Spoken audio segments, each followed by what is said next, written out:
Tennessee, 1974. In a small rural community where everyone knew each other by name, a single, seemingly trivial act crossed an invisible line, the one that separates everyday life from tragedy.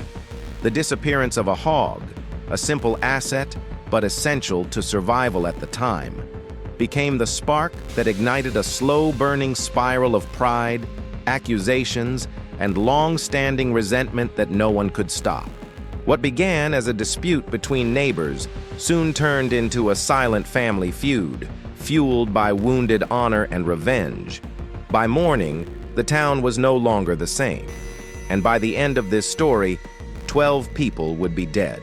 Before we continue, like this video, subscribe to the channel, and turn on notifications so you don't miss any episode of Forgotten Crimes. In the next few minutes, you'll discover how a simple conflict became one of the most shocking rural massacres in Tennessee's history, and why its echoes are still felt decades later.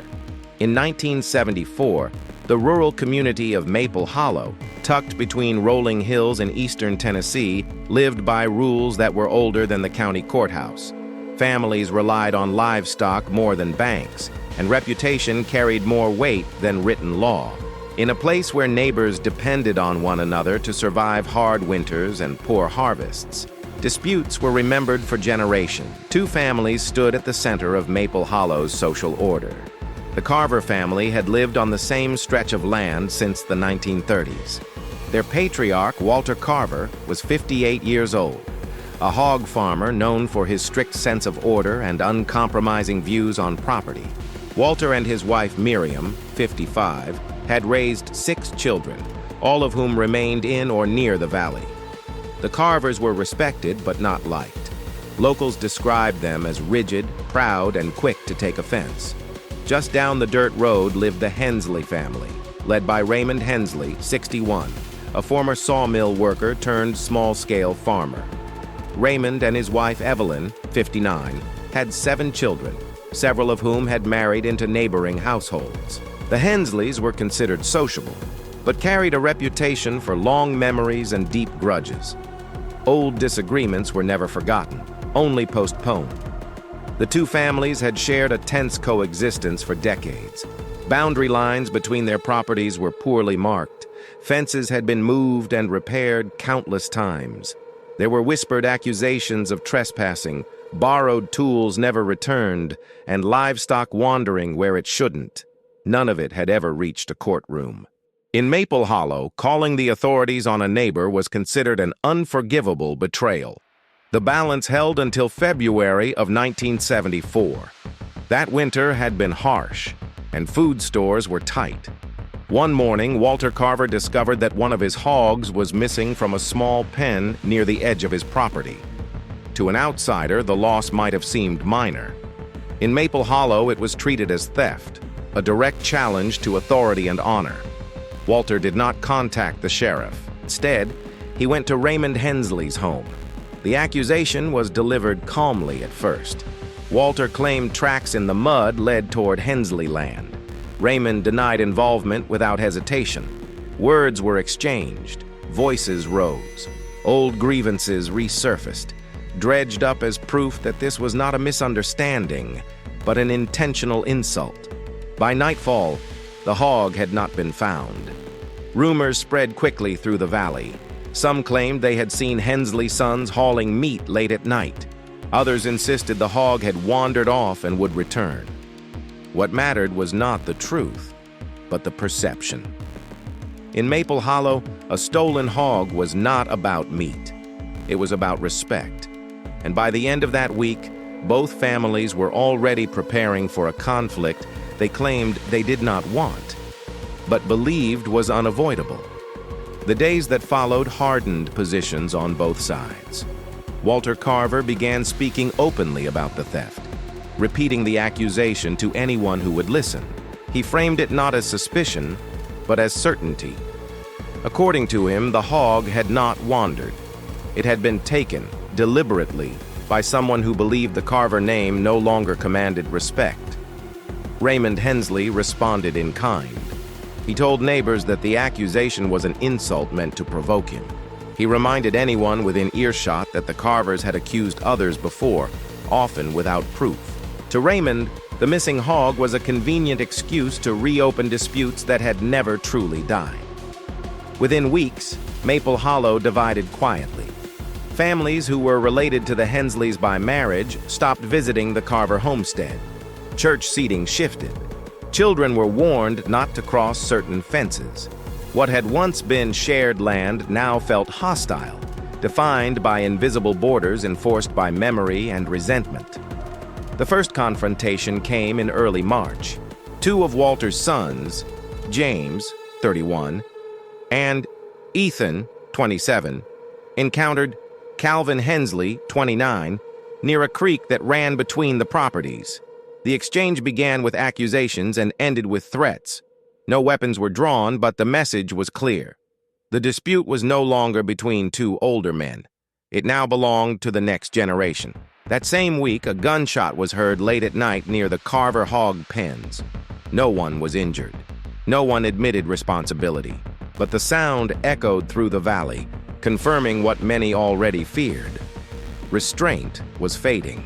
Local authorities were aware of the tension, but remained distant.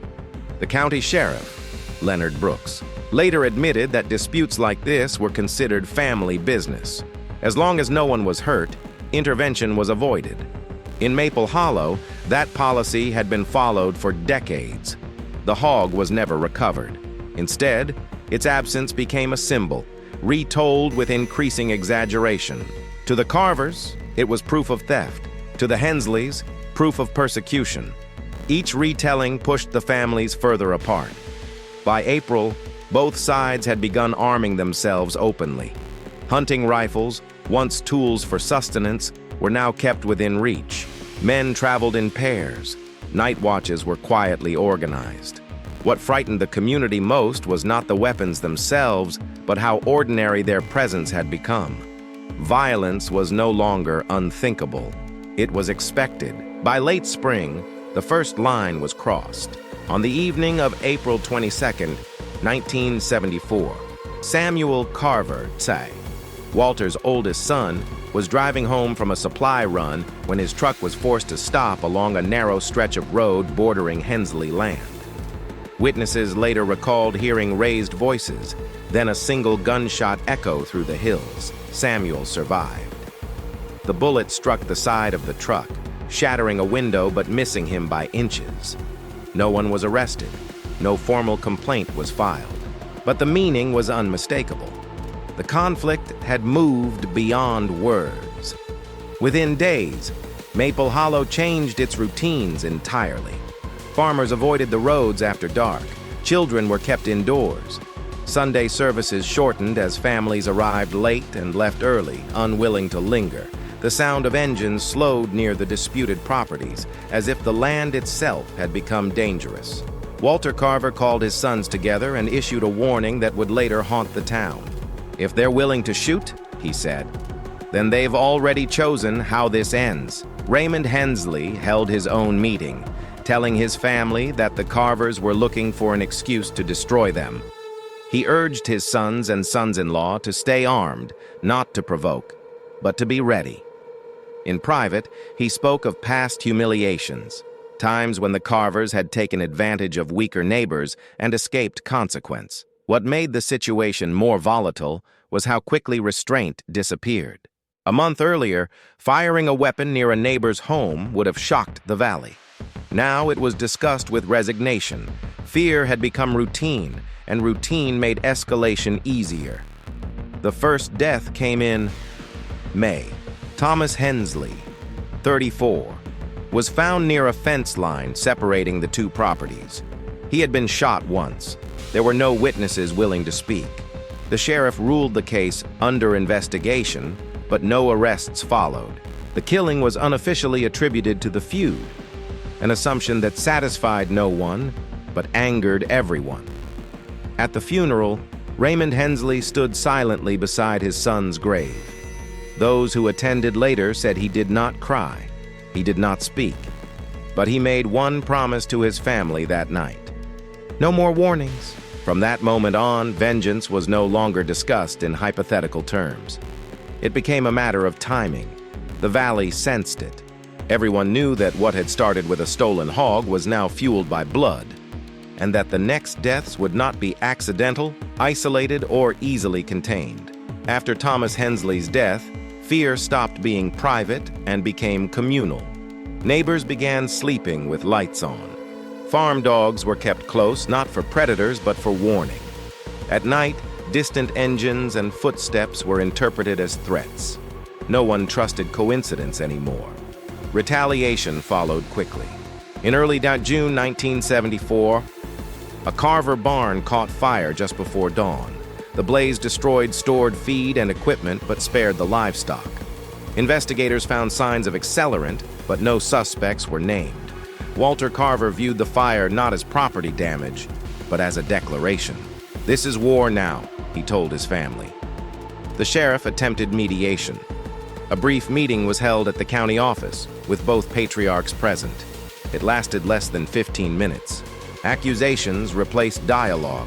Each man insisted the other control his sons. Neither accepted responsibility for the violence already committed. The meeting ended with no agreement. From that point forward, authority collapsed.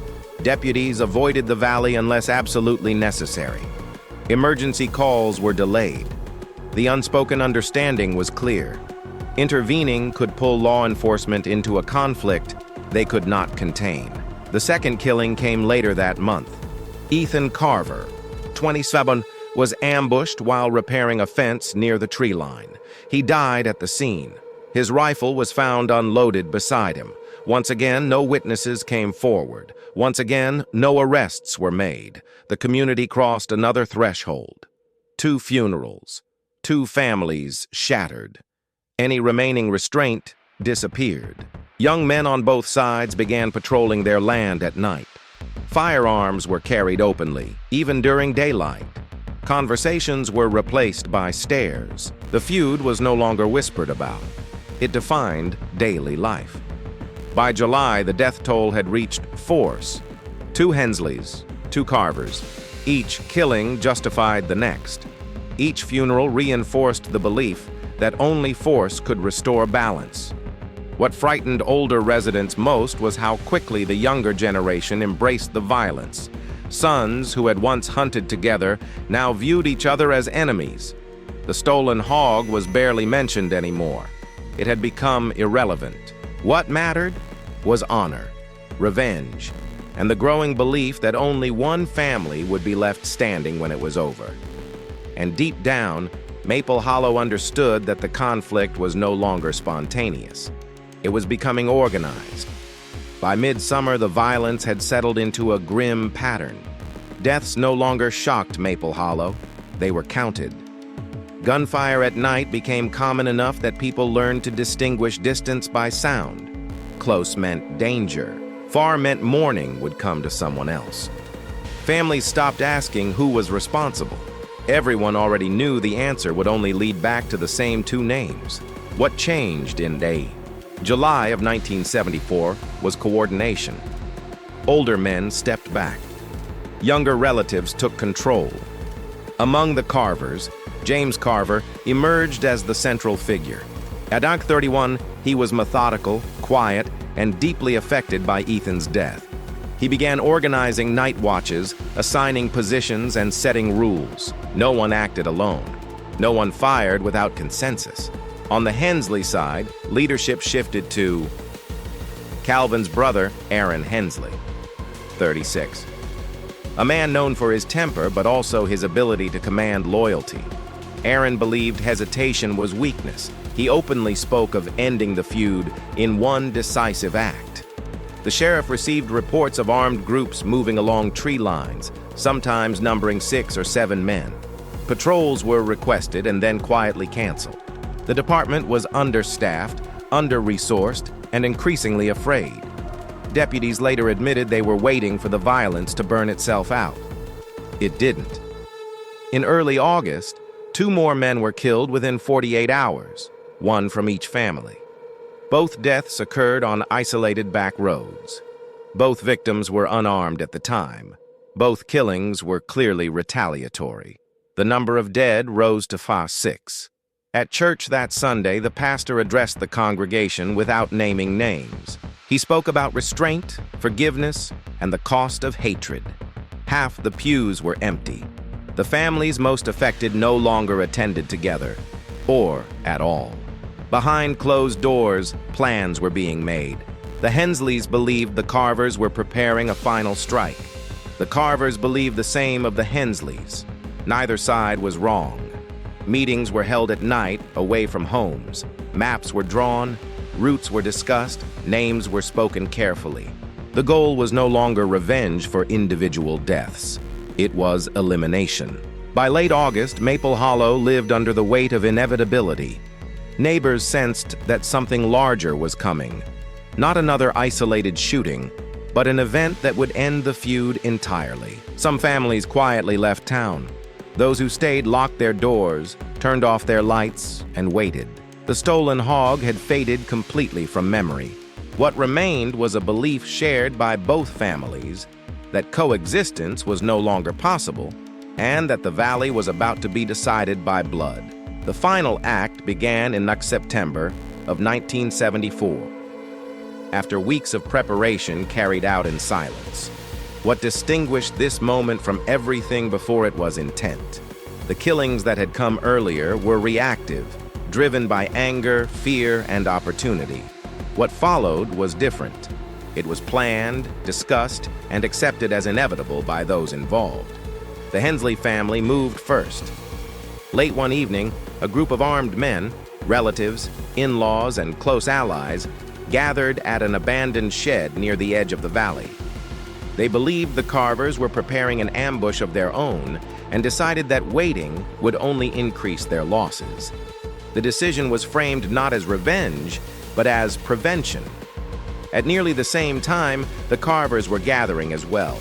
James Carver had received word that Hensley men had been seen moving through the lower fields. Interpreting it as confirmation of an imminent attack, he ordered his family to mobilize.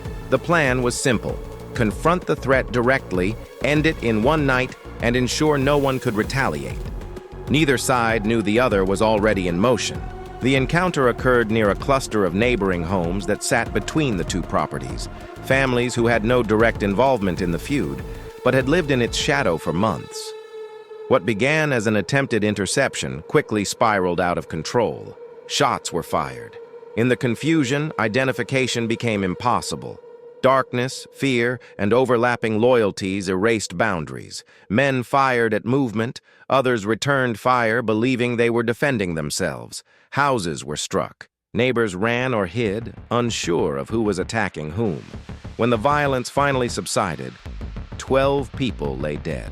Not all were Carvers, not all were Hensleys. Several victims were neighbors, men who had stepped outside to investigate the noise or who had been mistaken for participants. The feud had expanded beyond its original borders, consuming those who had tried to stay neutral. By dawn, the valley was silent. The surviving members of both families retreated, stunned by the scale of what had occurred. The sheriff's office, overwhelmed and finally forced to act, called in state authorities. Roadblocks were established. Arrests followed within days. The feud was over, not because it had been resolved, but because it had destroyed everything around it.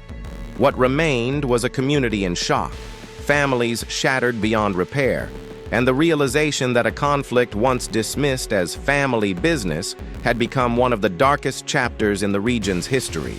In the aftermath of the massacre, Maple Hollow ceased to function as a community. State investigators arrived within hours, sealing off roads that had never before seen police tape. For the first time, the valley was forced into the public eye. News spread quickly across Tennessee, described cautiously as a multi-fatal family dispute, language that barely captured the scale of the destruction. Arrests followed, but justice was fragmented. Survivors from both families were charged with a mix of offenses: conspiracy, manslaughter, illegal possession of firearms. Some were convicted.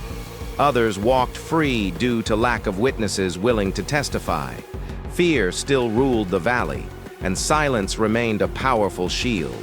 The legal outcomes brought no closure. The Carver family was effectively erased from Maple Hollow. Several members were imprisoned, others fled the state. Their land was sold off in pieces, their names spoken only in hushed tones. The homestead that once symbolized pride stood abandoned within a year. The Meese Hensley family fared little better. Though fewer were convicted, the loss of sons, brothers, and neighbors left permanent scars. Infighting replaced unity. Some blamed the patriarch. Others blamed the refusal to let go of a single accusation that had grown beyond control. The community itself paid the highest price. 12 neighbors were dead, men who had no role in the original feud, whose only mistake was living too close to it. Their families received no explanations that could make sense of the loss. Trust between neighbors collapsed. Church attendance dwindled. Businesses closed. Maple Hollow never regained its population. Within 5 years, the town was little more than a cluster of aging homes and memories no one wanted to revisit. The stolen hog was never found. It faded into legend, sometimes exaggerated, sometimes dismissed, but always remembered as the spark that ignited something far larger than anyone imagined. What began as a question of property became a test of pride. What became a test of pride turned into bloodshed, and bloodshed, once normalized, erased restraint entirely. The lesson of Maple Hollow is not about livestock or land. It is about how unresolved grudges, when combined with fear, silence, and loyalty taken to extremes, can transform ordinary people into participants in irreversible tragedy. In 1974, a community believed it could handle its problems internally. By the time the violence ended, there was no community left to save. What remained after the violence was not resolution, but absence. Empty chairs at kitchen tables, fields left untended, homes that no longer echoed with voices. In the years that followed, Maple Hollow became a place people passed through rather than lived in. New families never arrived. Old ones left quietly, taking with them the last connections that once held the valley together. The school closed. The church merged with another town miles away. Even the road signs faded, as if the place itself was slowly erasing its name. Those who stayed carried the weight differently. Some refused to speak of 1974 at all, believing silence was the only way to survive. Others spoke of it cautiously, framing the events as a warning rather than a memory. They agreed on one thing. The tragedy did not begin with the massacre. It began with a belief. The belief that a small wrong must be answered, that pride must be defended, that involving outsiders is weakness, that violence, once justified, can be controlled. The stolen hog became a symbol in local memory, not of theft, but of escalation. A reminder of how quickly a simple accusation can harden into certainty, and certainty into permission to harm. The families involved were destroyed long before the final shots were fired. Each act of retaliation stripped away restraint, empathy, and perspective, until nothing remained but fear and inevitability. There were no winners, only graves, broken lineages, and a town that learned too late that conflicts ignored do not fade, they grow. And when violence becomes normal, it stops asking permission. Maple Hollow never recovered, because recovery requires acknowledgement, and acknowledgement requires courage. In 1974, 12 neighbors died in a place that once depended on cooperation to survive.